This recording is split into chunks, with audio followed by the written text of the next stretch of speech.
Hello everyone, Lee Fan here. If you are running a tubeless setup on your wheels and you don't remember the last time you checked your tubeless sealant or when you added your tubeless sealant, today's the day for you.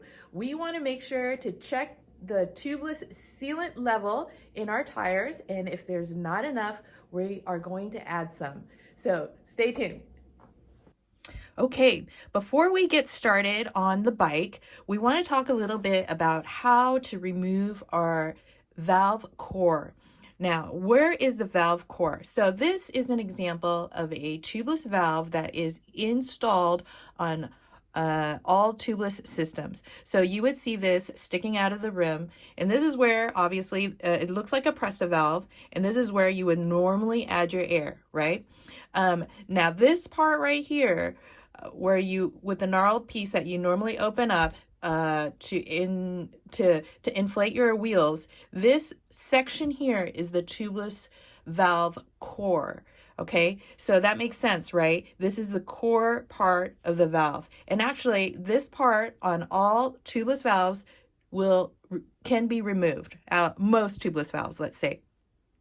In this case, we need a tool to remove this valve core. And there are several tools that we can use. This is a Stan's valve core remover tool right here. This is just another brand, a KOM.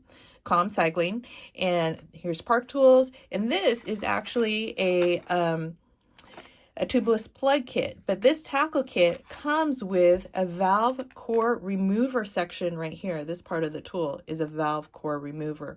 Now, if you don't want to invest in one of these bigger ones, that's okay too. This little guy here is a little plastic piece, and that also works very effectively as a valve core remover. On this particular valve, this tubeless valve, this is a Petey's tubeless valve, it actually comes with a valve cap that has a core remover tool in it. So I'm going to use this to demonstrate. If you look at the, I'm not sure if you can see it, the valve core, there are some flat edges, and that's what allows these tools to slide in and slide into place. It's very sturdy here, and then you just unwind it, lefty loosey, righty tighty, and that just comes right out. Okay, so once again, this is the valve core, and this incidentally is replaceable. So if it gets gummed up or anything, it's like $2 or $3 to replace this guy. Or you can also try washing it if it gets gummed up with sticky sealant or anything like that. Once that is removed, you can see that it's basically a straw. This tubeless valve is basically a straw with a valve core in it. This is going to be in your rim, and once you have this core removed, you want some sort of a stick. You want a dipstick, basically. Here I have a spoke that we turned into a little spoke tool. This is a little Allen wrench, right? It's pretty slim. It's like a 2.5, I think. And you just want it to be able to fit through this tubeless valve, right? So if you imagine that the rim is right here at the edge where my finger is, and we're inserting this dipstick, or makeshift dipstick, I'm going to go in and check the levels of the sealant inside my tire. All right, so that is essentially what we are going to do. Now remember, there are several other tools here that we can use, and once we've checked and installed the sealant through this little straw here that we call a tubeless valve, we're going to put the core back on, and this time I'm going to use the Stan's tool. I'm going to just twist it until it's nice and snug. There, and it's ready for you to inflate. Okay, now that you have seen that the tools that we're going to use, we are going to apply that to the bike. Now, it's typically best if you can get the wheels off the ground, so once you let out the air, there is, it just doesn't go flat. So you can hang the bike in a repair stand, or hang it by the seat on a horizontal bar. You can also turn the bike upside down so that it's sitting on the handlebars and the seat. Now, if you do this, just be careful. You might want to lay down some towels, and that way you don't scratch your bars, your grips, or your saddle. All right, so let's go to the next step. So the bike is in the stand, and I'm looking at this, and this bike, this valve, tubeless valve, actually has one of those valve caps that have the core remover tool on it. So that's what I'm going to use to take off the valve core here. There's air in there right now. So actually, I'm just going to open this up and release some air. That way, the valve core doesn't just shoot off when you let out the air, when you turn the core here. So I'm going to just get that done and remove the core here.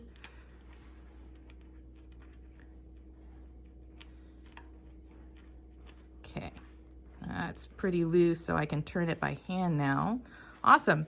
So once this is off, I can do a dipstick test. I'm going to spin the wheel so the core is at the bottom, because if there is tubeless sealant here, it is going to pull at the bottom. Gravity is going to pull it to the bottom. Once it's at the bottom, I'm going to take, this one's a little Allen wrench. I'm going to slip it into that core area there where it sits all the way through the valve, and I feel it touch the bottom. In this case, I'm going to lift it up and see, oh, it's totally dry. It's totally clear. There is no sealant in this wheel, and we're going to want to put sealant in there. That's why it happens to be losing air a little faster.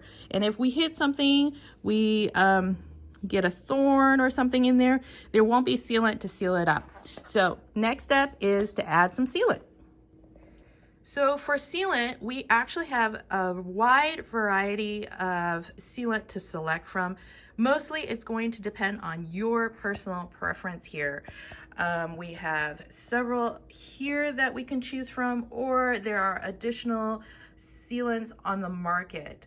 The most important thing here is you're going to have to choose a method to inject the sealant into your tubeless valve, through your tubeless valve. So for example, the PD's here has a the way that the pouch is set up, you can attach that directly to the tubeless valve.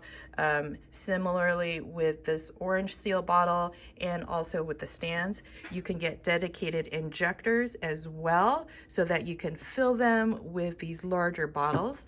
Today I'm going to use just this old stands bottle with a hose on it, and you'll see how that works here shortly. All right, once we have established that it requires sealant and the valve core is taken out and removed from this tubeless valve, I'm going to just attach my injector, whichever style you have, and start installing the sealant. You want to take your time. You don't want to press too hard or fill too quickly, because the tubeless valve is actually quite narrow, and you want to give a chance for all the sealant to go through.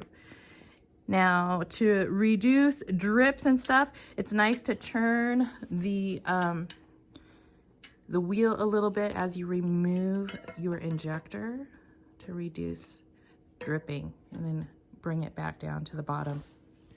Now, let's check one more time to see what it would look like if in the beginning I already had sealant in here. Here's my dipstick test. I'm using an old spoke on this one. Dropping it in here, letting that sealant pool at the bottom. I'm going to take it out, and you'll see that you can see that there's sealant. Now, with the Allen wrench. I'm going to do the same thing. That way you'll demonstrate that you can see that there is sealant at the bottom. So if you take your valve core out and you do this test and you do see evidence of sealant, you won't need to add more. But if there's nothing and it comes out dry, you definitely want to add sealant. Okay, so that is checking for your sealant levels on your tubeless tires and also adding sealant. If you don't remember the last time you added sealant to your tires, it's really important to do this regularly, especially in the hot summer months. In places like Las Vegas where it's super dry, you do definitely want to check every 6 to 8 weeks because things dry out more quickly.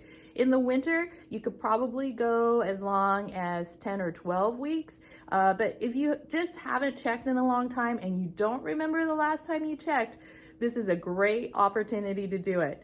All right, if you have any questions, let me know. Aside from that, thank you for watching. Have a great day.